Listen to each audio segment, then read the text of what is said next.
Bueno, y llegamos al tercer viernes de Cuaresma, desde lo que fue pues el inicio de este tiempo, el miércoles de ceniza, en este año 2023. Y la propuesta para esta serie, Camino al Resucitado, que terminará con el último viernes de Cuaresma, lo que se conoce como Viernes de Concilio, tendrá como propósito pues ir haciendo cada viernes una reflexión en torno a algunos temas de la vida, de la vivencia de nuestra fe. El primer viernes reflexionamos sobre el yo, sobre mi persona, sobre mi andar, cómo me veo, cómo yo estoy o en qué punto yo estoy de mi fe con relación a la vivencia de esto que nos propone Jesús, que además es una propuesta de salvación. O sea, esto es literalmente o te salvas o no. Yo lo entiendo así, porque inclusive en el Evangelio de San Juan, cuando habla con Nicodemo en el capítulo 3, si no me equivoco, él le dice, Dios ha mandado a su Hijo para que el que crea en Él tenga vida eterna, y el que no, pues se condenará. Por supuesto, todo esto tiene un matiz que la Iglesia ha explicado muy bien, que hay personas que literalmente no conocen a Cristo, o yo diría algo, inclusive más, incorporaría algo más importante, que nos hace corresponsables, es que hay personas que no han sabido dar a conocer a Cristo. Entonces la versión que otros han conocido de Dios es una versión tergiversada, cargada de expectativas que no son, una mala imagen. Es como cuando vemos en las redes sociales algo sobre un artista y nos quedamos con ese algo, pero en realidad yo no conozco ninguno de sus vidas, ni he hablado con ellos, ni me he tomado un café, ni conozco el nombre de sus padres, ni sé cómo fue su infancia. O sea, hay muchas cosas que marcan esa necesidad que además Dios quiere que lo conozcamos y que Él se vuelva una experiencia de vida para nosotros, un compañero de camino. El segundo viernes hablamos un poquito de nuestra vivencia cristiana, pero ya de cara al hermano. ¿Qué tanto ayudo yo al prójimo, al que me rodea, al que convive conmigo, a aspirar o a vivir la santidad? La santidad no es un mérito para héroes o para perfectos. La santidad debería ser un hambre como el mismo hambre que podemos sentir nosotros de prosperidad, de paz, de salud, de bienestar, de dinero, superior a esto, porque además de todo lo que acabo de nombrar, lo único que nos puede quedar eternamente es precisamente la santidad. Y para este episodio, para esta reflexión del tercer viernes, todos están en YouTube. Esta también va a estar en YouTube en el momento que, bueno, que lo pueda cargar. Yo lo comparto por el grupo de WhatsApp hoy 10 de marzo del año 2023 y posiblemente para el lunes o martes ya estará en el canal de YouTube. Para este viernes, este tercer viernes de Cuaresma, la figura que quiero traer es a María. De hecho lo llamé un Vía Crucis con María. Fíjense que es un poquito ver el sufrimiento de esta mujer, cuál fue el motivo de su sufrimiento y cómo acompañó ella ese dolor, con quién se pudo desahogar, eh, por qué se le dio algo tan importante y a la vez se le maltrató, y no porque Dios quisiera que fuese así, Dios Padre, pero porque ella tuvo que ver y recordar, me imagino, esas palabras que le dijera el Simeón cuando ella presentó a Jesús en el templo, que luego de llenarla de alabanza y después de decir de que había visto al Mesías, él le dice: en cuanto a ti, una espada te atravesará el corazón. Palabras muy duras que seguramente ella supo entender en el momento o posterior a la reflexión del momento de la crucifixión de su hijo. Quiero contextualizar por qué voy a hablar de María. No voy a entrar mucho en detalles, pero María, su figura, pareciera que no siempre pasa desapercibida. O sea, María puede ser muy amada o literalmente muy detestada, muy odiada, diabólicamente muy detestada. Ahorita viene a mi mente Yo he visto muchos desagravios a María en las noticias, sobre todo portales de noticia católica, porque eso no sale en los portales de noticias seculares. Cuando a María le decapitan la cabeza en una imagen, cuando la escupen en otra, le echan estiércol, o se burlan de ella, o hacen un desfile por el orgullo gay y sale alguien disfrazado de María como apoyando el movimiento LGBT. Todas esas cosas yo las he visto en las noticias. Pero a mí me tocó ver también por imagen, pero me llegó pues ya algo no tan distante, algo que ocurrió en Venezuela, pues un momento en que una imagen de María pequeña, y de hecho una imagen muy parecida, no es la misma advocación, pero muy parecida a una que tengo yo en mi casa de la Inmaculada Concepción, una imagen. Toma tu brazo, del codo a la muñeca o del codo a la mano, dependiendo, yo mido 1,70, pero más o menos de esa altura. Esta imagen la colocaron en un urinario, la imagen de María con un urinario.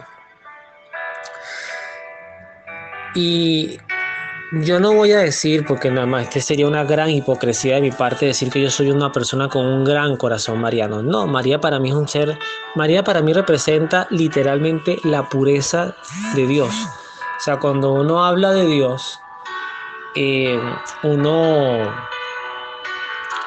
y habla por ejemplo, el Espíritu Santo, que ya también voy a hacer una pequeña reflexión de eso.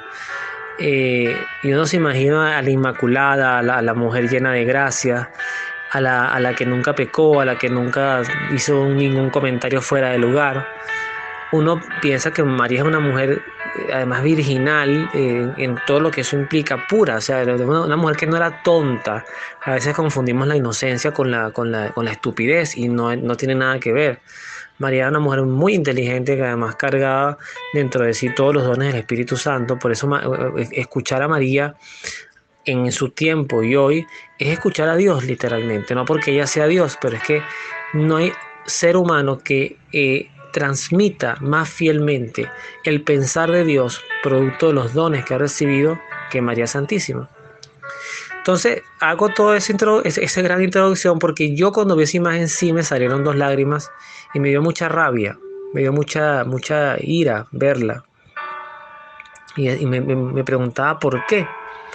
Porque además lo que yo me imaginaba, y la comparación va a ser un poco dura, pero esto es como la mujer que es violada, que es humillada, y luego de eso entonces en las redes sociales lo que salen son burlas en torno a ello. eh, o insinuaciones de que no fue ninguna violación, pues, que ahora seguramente fue que se arrepintió. Todos esos comentarios que cuando una mujer lo escucha, que han pasado por eso, pues discúlpeme que hable tan frontal, pero eso da asco, ¿no? Escuchar esas cosas, porque dentro del dolor que esta persona puede sentir, de sentirse humillada, vejada, también tenga que calarse las burlas y que además eso para mí tiene una acción, una influencia directa del demonio. El demonio no puede él directamente burlarse de María, porque cuando María está presente, y eso lo han comprobado exorcistas, hay exorcistas que han invocado el nombre de María en el exorcismo, y el demonio inmediatamente, el que sea el nombre que esté allí, muestra una mirada de terror, o sea, literalmente no puede verla. Entonces, como él directamente no puede insultar a María, pues utiliza o nos utiliza a los seres humanos para ese tipo de desagravio. Por eso, si usted es protestante, evangélico, yo no le recomiendo que, si usted no cree en María, que no hable mal de María. No, primero, no es necesario, es literalmente una tontería. Pero segundo, estamos hablando mal de la Madre de Dios. Y ahí es donde un poquito quiero, en este Via Crucis, una mujer que tuvo que ver a su hijo inocente, ver cómo su piel se desprendía producto de cada flagelación que recibía de púas, de látigos y de púa. Luego ver cómo lo coronaron de espinas, cómo lo escupían, cómo se burlaban de él. Y ella tenía, por eso es que esa imagen que acompaña este episodio, tomada de la actriz que hizo La Pasión de Cristo de Mel Gibson, es elocuente porque es la mujer que se coloca la mano en la boca como para contener, para no pecar, para controlar su emocionalidad, pero que además en su mirada expresa un profundo, profundo dolor. Entonces es una tontería que una mujer que lo que supo fue amar y sufrir por inocencia y además siendo inocente de todo, y que además fue la fortaleza para que la gran cantidad de cobardes que fueron los apóstoles posteriormente a la crucifixión, una cobardía comprensible, porque yo también lo hubiese tenido, pero luego de toda esa cobardía, ella logra reunirse con ellos en aquel lugar donde bajaría el Espíritu Santo, y ella tiene que ver a la cara, y esto hay que reflexionarlo para que veamos el talante del corazón de María. Ella tiene que mirar a todo este grupo de discípulos, apartando a Juan, que estuvo allí también al pie de la cruz, y creo que porque estaba ella. Nunca sabremos si Juan hubiese estado al pie de la cruz y María no hubiese estado. Yo creo que no. Yo creo que no fue que Juan llevó a María. Yo creo que María llevó a Juan. Eso no me cabe la menor duda. Pero luego de eso, ella tiene que ver a todos los que abandonaron a su hijo y lo dejaron solo, con los sádicos que eran los romanos, y también con la maldad de los judíos de la jerarquía que lo llevó, que lo vendió, que lo entregó. Y ella se reúne con ellos y no les reprocha nada, ora con ellos, y reciben lo que ella ya tenía, reciben el Espíritu Santo, y a partir de ahí los discípulos serán otros. Los discípulos toman la valentía de María, toman la inteligencia que ya tenía María. Entonces no es sensato pelearse con María. María no es Dios, y eso es tonto seguir discutiendo y defendiendo eso. El cristiano no idolatra a María y no adora a María. María no es Dios, pero María es la madre de Dios, y la madre de un rey es reina. Pero además, y es donde yo quería también hacer una reflexión, esto es mío, esto que voy a decir no tiene ni siquiera por qué aceptarlo, pero lo voy a decir porque yo tengo días pensando en este episodio y quería manifestarlo. Hay una frase donde Jesús habla de los pecados que se perdonan y los que no, y él sí dice que hay pecados que no se perdonan. Eso es importante conocerlo, porque pudiera ser contradictorio con lo que está escrito en el libro de Isaías. En el libro de Isaías dice que aunque sus pecados sean como el carmesí, que es el rojo más fuerte que tiene la naturaleza, yo los haré blancos como la nieve. Y ciertamente siempre hemos enseñado que no hay pecados que Dios no pueda perdonar. Pero Jesús habla de unos pecados que no se perdonan, que son los pecados contra el Espíritu Santo. Y estos pecados, no soy experto en esta materia, pero todo lo que yo creo que atenta contra la vida, pero que además también atenta contra la doctrina, todo lo que se vuelve herejía, todo lo que se vuelve blasfemia, todo lo que se vuelve mala enseñanza, todo lo que contradice la pureza, todo lo que entra en anatema en blasfemia, inclusive contra Dios, son pecados muy graves. Pero yo a la par, y esta es la parte que yo quiero fusionar, yo le enseñaba a los niños de primera comunión, o no la primera comunión, era a los niños que yo les daba religión en quinto y sexto grado, a quienes siempre recordaré con cariño, del Colegio Agustiniano Cristo Rey. La última promoción que yo estuve, yo daba quinto y sexto grado. Y también le enseñaba, tuve un grupo que también fue de tercer grado, que también quiero que sepan que los recuerdo con cariño, que ya serán todos, ya muchos hasta se estarán graduando de bachilleres ya. Yo les enseñaba que el único ser humano que tenía una relación directa con las tres personas de la Santísima Trinidad era María, porque en cuanto al Padre ella era hija, en cuanto al Hijo ella era madre, y aquí es donde quiero que hagamos la reflexión, en cuanto al Espíritu Santo ella era su esposa, porque dice el ángel Gabriel, cuando se le aparece en la Anunciación, que el Espíritu de Dios descenderá sobre ti y el poder del Altísimo te cubrirá con su sombra, con su manto. Y por eso se dice que quien fecunda a María es el Espíritu Santo. Esto no es cualquier cosa lo que estoy diciendo. Pero además aprendemos del Génesis y en el sacramento del matrimonio que cuando el hombre y la mujer se casan, ambos serán una sola carne. O vamos a llamarlo, que no haya tanta carnalidad, ambos serán uno. Entonces María, insisto, no es Dios, ni va a ser nunca Dios, y yo particularmente respeto, de repente ese dogma se proclama y lo defenderé si se proclama, pero yo no comparto el dogma de que María sea corredentora, porque en realidad quien nos redime y quien padeció todos nuestros pecados fue Cristo. Ahora bien, lo único que sí pudiera ella ayudar, hacer referencia para rescatar la amistad con el Padre, es que María, al igual que Cristo, fue una mujer inmaculada. Nació sin pecado, vivió sin pecado y murió sin pecado. o fue asunta al cielo sin pecado. Pero si María y el Espíritu Santo son uno, entonces los pecados que tú cometas contra María también afectan al Espíritu Santo, afectan obviamente la integridad de Dios. Entonces no es inteligente y no es de cristianos patear la imagen de María. Y esto hay que enseñárselo a los jóvenes, porque muchas veces los jóvenes hacen tonterías, hacen estupideces, no porque sean malos. Yo comparto lo que decía Don Bosco, no hay jóvenes malos. Lo que hay es jóvenes que no les han enseñado que pueden ser buenas personas, que pueden dar lo mejor de sí. María soporta todo en su corazón. María no pide venganza, nunca va a pedir venganza contra alguien que le hace un agravio, bien sea consciente o inconscientemente, porque María, al igual que Cristo, al igual que Dios, es amor, en esencia es amor, pero no olvidemos que también toda acción tiene una consecuencia, y ahí es donde entra la justicia y la verdad de Dios. María tuvo que despertarse una madrugada sabiendo que su hijo había sido apresado. María tuvo que caminar sin poder verlo. Tuvo que ver un juicio ridículo donde ni siquiera ellos mismos entendían por qué Cristo estaba allí. Habían quienes no sabían por qué los habían convocado de madrugada, porque a estas horas de la noche, literalmente como delincuentes. María tuvo que luego ver que su hijo, luego de ser golpeado, porque Cristo fue golpeado desde que fue apresado, luego de ser golpeado tuvo un calabozo sin comer y sin beber nada y durmió parado, así lo dicen las revelaciones de Ana Catarina Emmerich y también las de Sor María de Ágreda, si no me equivoco, de la cual se inspiró mucho el guión de Mel Gibson. Por eso es que Juan Pablo II, cuando vio esa película, dijo: esto es la verdad de lo que ocurrió.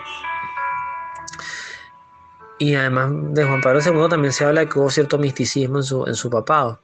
Pero más allá de eso, tuvo que ver a un hijo padecer toda una noche, al día siguiente ser nuevamente llevado ante Pilato. Pilato se le ocurre una idea torpísima, era implorar la caridad dentro de un grupo que estaba demonizado y lleno de sadismo, una sociedad que estaba acostumbrado a peleas de gladiadores, estaba acostumbrado a las barbaries, pan y circo, como decía, era el lema de los romanos. Entonces a Cristo lo mandan a azotar, a despellejar vivo y luego presentárselo para que la gente tuviera piedad. Lo que quiso fue ver más sangre, quería ver más sangre, más dolor. Terminen de matar a ese hombre. Y Cristo miraba todo eso, y María, ahí sí me quedo con la versión de Sefirelli, aunque creo que María nunca gritó. María seguramente, como siempre dirá el Evangelio, guardaba todas esas cosas en su corazón, porque ella sabía que su hijo estaba allí porque él quería estar, porque él lo permitía, porque era necesario. Entonces María era obediente, no entendía, y seguramente hubiese querido que la crucificaran con su hijo o por su hijo, pero el peso de la misión de Jesús era muy grande. No cabía en ningún mortal, a pesar de que la única que pudiera estar cerca de la dignidad de llevar ese suplicio era justamente María.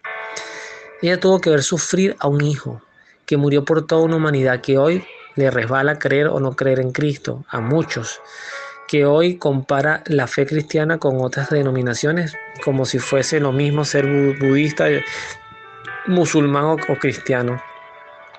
Hoy María ve cómo se hacen desagravios a la Eucaristía, cómo hay gente que comulga a la ligera, sin confesarse, cómo hay gente que vive sin estado de gracia y sin embargo entra en soberbia, en rebeldía, y dice: yo sí voy a comulgar porque la iglesia no es quien para prohibirme la Eucaristía. Yo vi a una madre, eso lo vi yo en una iglesia que frecuento, con un niño que tendrá muy cercano a la edad de mi hijo, 6, 7 años. Ella comulgó, y cuando venía de regreso con el niño, ella se sacó la hostia de la boca, la picó por la mitad, se la dio a su hijo y ella volvió a comulgar. Eso no se debe hacer. Eso es un desagravio, porque ese niño no está autorizado por la iglesia para comulgar. Entonces, si nosotros no le enseñamos a nuestros hijos a respetar los tiempos,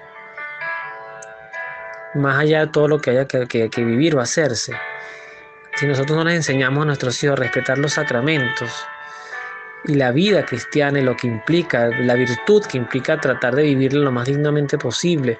Y si usted no puede comulgar, pues igual usted puede asistir a misa, escuchar la palabra, comulgar espiritualmente y seguir orando por su conversión, porque las cosas puedan cambiar. Proceso que yo viví además. Yo estuve aproximadamente 6 años sin comulgar. Sé lo que es eso. Sé lo que es eso. Y sé lo que es que te miren, y sé lo que es que te juzguen por eso. como yo también antes de vivir esa etapa seguramente también juzgaba y criticaba a otros. Por eso es importante esa parábola del hijo pródigo, porque el que trataba a otros como cerdos posiblemente se dio cuenta o Dios le permitió llegar a convivir con cerdos y hasta desear la comida que los cerdos comían. Este proceso es importante. María es vital para poder llegar al resucitado. Todo lo que nosotros podemos ver en el acompañamiento de María durante el Vía Crucis, durante todos los padecimientos de Cristo, pero además todo lo que fue la vida de Jesús, es importante reflexionarlo y vivirlo, porque de María podemos aprender muchísimo. María es una aliada. Enseñémosle a nuestros hijos, y usted también, así tenga la edad que tenga, siempre digo eso, aprenda a respetar a María, aprenda a hacerle parte. Yo no le digo que se vuelva rezador del rosario todos los días, ojalá que lo haga. Yo no le digo que usted ahora forme parte de Lazos de Amor Mariano o de un grupo carismático o de 30 cursos de Mariología. Ojalá los pueda hacer y ojalá pueda formar parte de estos grupos. Ojalá se pueda consagrar a María, pero lo importante es que la respete. María no es una bandera, María no es un carnet, no es una chapa que se coloca en el pecho. María, al igual como Dios, que yo siempre digo que Dios es una persona, María es una persona que es aliada para poder vivir, luchar contra los demonios de nuestras vidas, contra aquello que nos atormenta, que nos causa dolor. Para mí este episodio era muy importante, se lo debía a nuestra madre, porque todavía tengo la imagen de ella reposada en un urinario. Sí, así como lo estoy diciendo. Todavía tengo la imagen de María, una imagen de María Sagrada Santa, reposada en un urinario. La pregunta es, ¿se merecía María o se merece María eso? O peores cosas que he visto también en las noticias de medios católicos. Sabemos que no. Sabemos que la respuesta es no. María nunca le ha hecho daño a nuestra fe ni a la iglesia y nunca ha hecho otra cosa que llamarnos a la conversión y acercarnos a su Hijo Jesucristo.